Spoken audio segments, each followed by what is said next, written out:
Hey students, welcome to the channel Students Inspiration. I'm sure you all are extremely fine. Now, as per your request, my another video is on chapter number 6, The Making of Scientist for class 10th from the book Footprints Without Feet. And the writer is Robert W. Peterson. So this story is about Richard H. Everett. Richard H. Everett, a person who became scientist at a young age.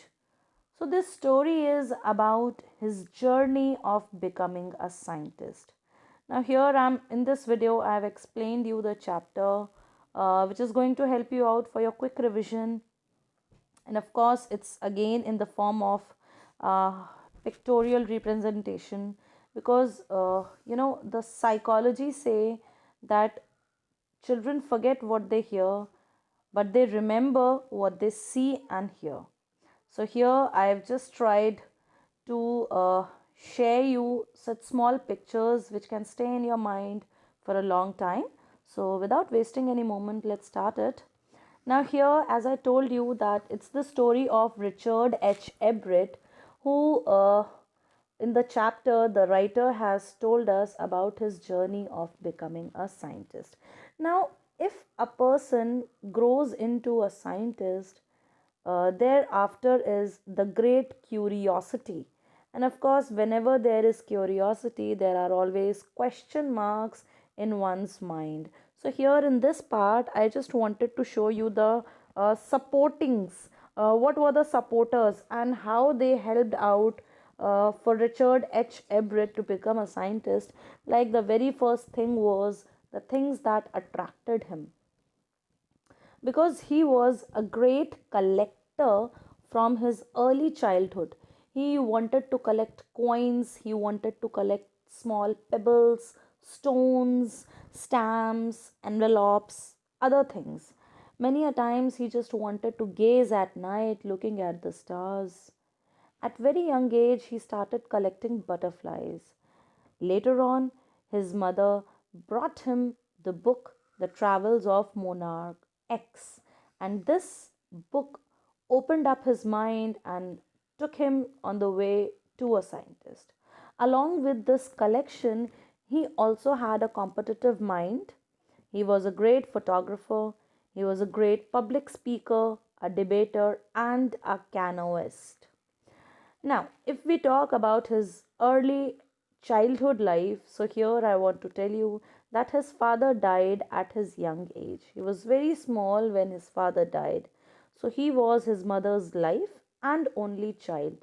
She kept on encouraging his interest in living. Here it is written living, but you can make some correction. It must be learning. तो यहाँ पे आप living की जगह learning कर लेंगे. हो सकता है by mistake हो गया हो. Anyhow, so she also was his greatest companion and motivator. He was an extreme scholar because he got great marks, great percentage in his school. So here his career started with the collection of butterflies.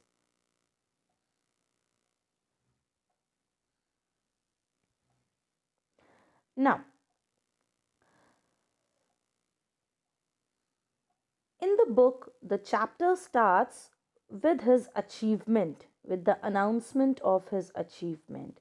So he, at very young age, that is at 22 years, he gave a new theory of cell, and this made him popular.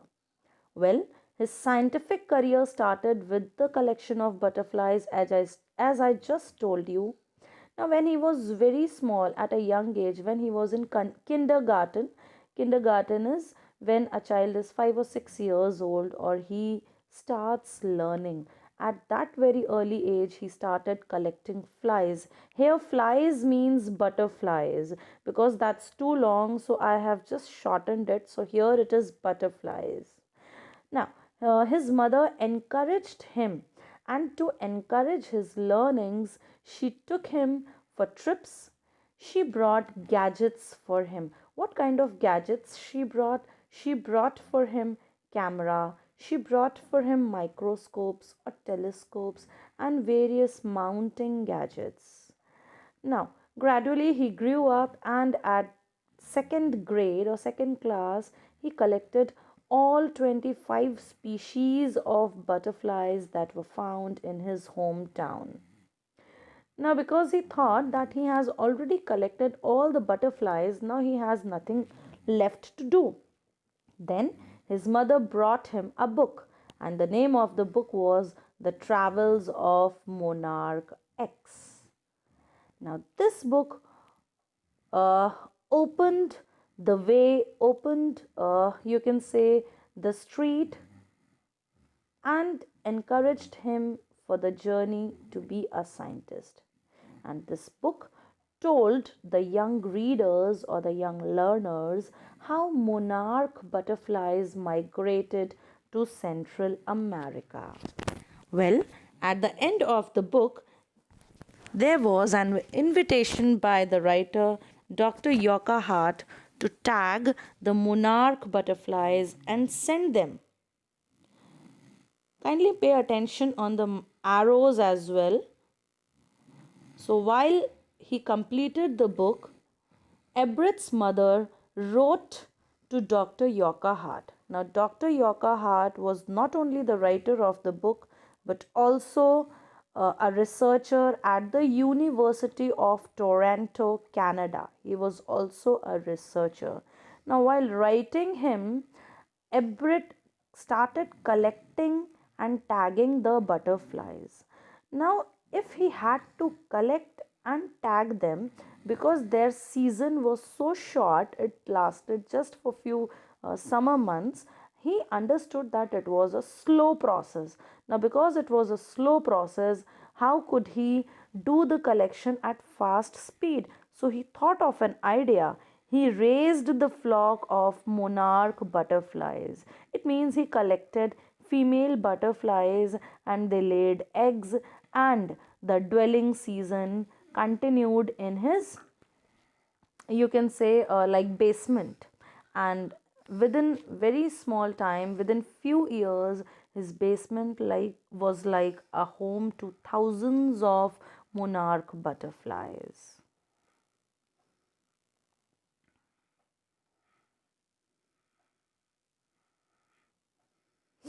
Well, now the story moves forward. When he was in 7th grade, he participated in county science fair. Of course, when a person learns too much, he thinks that he's the best.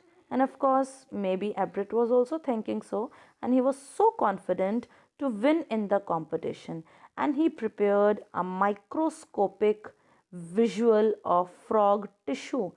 But alas, he could not win the competition, he lost, and this made him sad. But after losing the competition, he just did not sit and cried.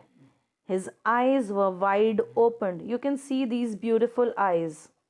So, after losing, after tasting the failure, his eyes got opened, and it gave rise to the competitive spirit in him. Here I've drawn using this red pen, I've drawn sun.